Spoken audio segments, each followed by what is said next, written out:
Hey guys, this is Average Joe True North. Thanks for stopping by. Okay, so I got another Coleman piece. It's a Coleman heater, and we're going to have an indoor thrift market in our area, and that was the one thing I was going to look for. But I was doing my running around town, and I stopped by a thrift store, found one for 25 bucks. I think it's a Coleman 518B, and that's from 1971. So we're going to try to light her up, and I'll show you how these things work. I just learned myself, so this is my very first time lighting this thing, so bear with me. So let's go to the table and check it out. Okay, there it is. Go down a bit. This is a Coleman quick light. Okay, so you got two little metal tabs to either side. And you pull these up, and then bam, that opens. On top, you have a snuffer. There is no on and off switch. You just put the snuffer on to stop it. And the fuel goes right in here. This calls for white gas or Coleman gas. Has this lid, man. That's got to be really heavy. This feels like a handful of quarters. It's really heavy. They just do not make them like they used to. This thing is awesome. So I'm going to put that back on. And to get it started, they want you to put it upside down. So I already did, but I'm going to just show you. You just put it upside down. Check it once in a while.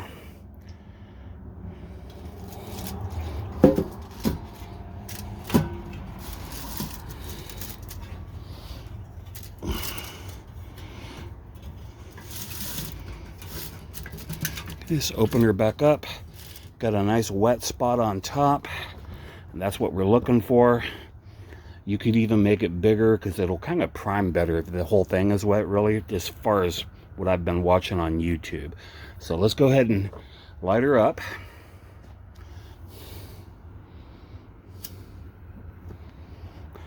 Okay, so we got it lit, and the whole gasification process will happen when the flame is done, and there's like a wick on the inside and it comes up. I don't know the whole process, but it's sort of kind of like gasification. These are called catalytic heaters.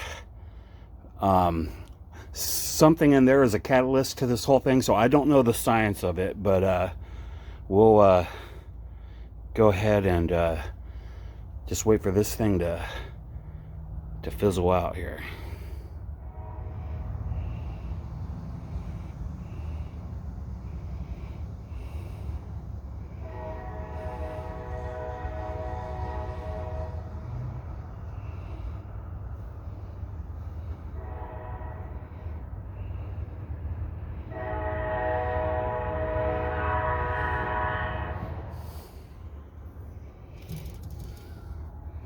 Okay, we got some heat coming out. I think it takes a while for the whole thing to do its thing.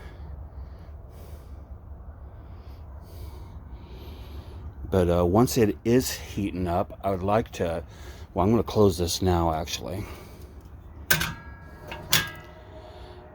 I'm going to go get a camping kettle, put that on top, and see if we can't warm up some tea.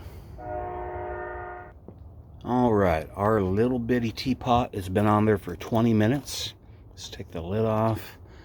Okay, we got some steam coming out, so it's, well, that is hot enough for tea, but I'm going to see if it'll actually come to an actual boil. It's definitely hot enough for tea, but I'm going to wait. I'm going to give it about 5-10 more minutes and see if this thing actually boils. All right, it has been 30 minutes.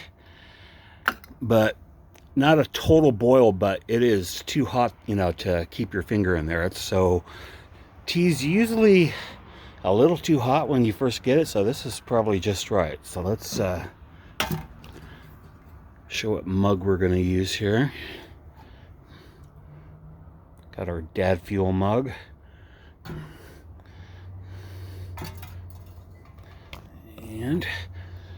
And our tea is Yorkshire tea. It's orange pico. So, got a loose bag here. And that was 2 cups of water I had in there, a little bit more.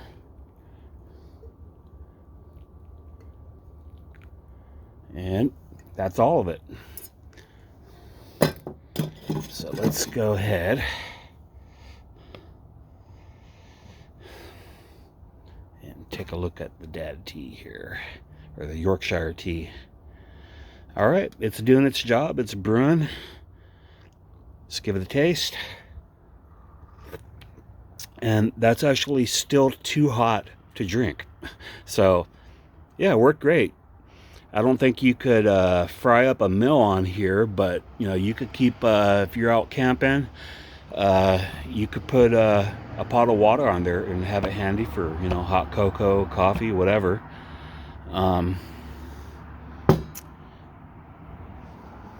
So the thing with this stove is it's outdoors only, and you can put it in a tent, but you gotta have your tent vented on either side. So you definitely, you know, like in a shed, but you want to have the door open, kind of like how I have out here, kind of in a shed kind of area. And yeah, and you know, I think this will keep my little area a little bit warmer. I'll tell you in the future how that works out, but I guess we should snuff it out. So let's open this back up and see if we can see some embers too.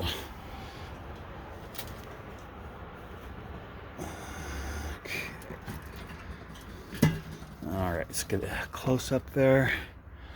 Okay, tell you what, I'm going to turn off the light so you can see these embers.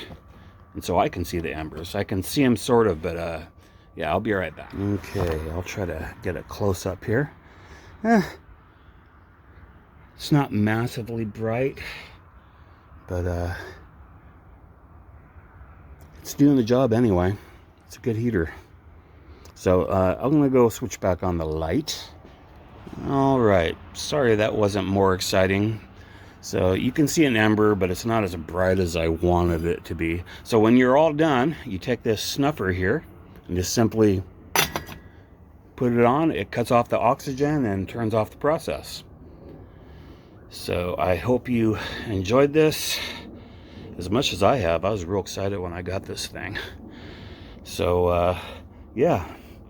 I got a candle project coming up. It's been probably a couple months since I've done a candle video, but I'm going to be taking food packaging. I saw a video where somebody took food packaging and used it for candle molds, like a Pringles can, and I'm going to try a few other things, like maybe like a can of mixed nuts. As long as it's made of paper, you can just like peel it off. So I won't probably film the pour part, but I will film the taking off the cardboard.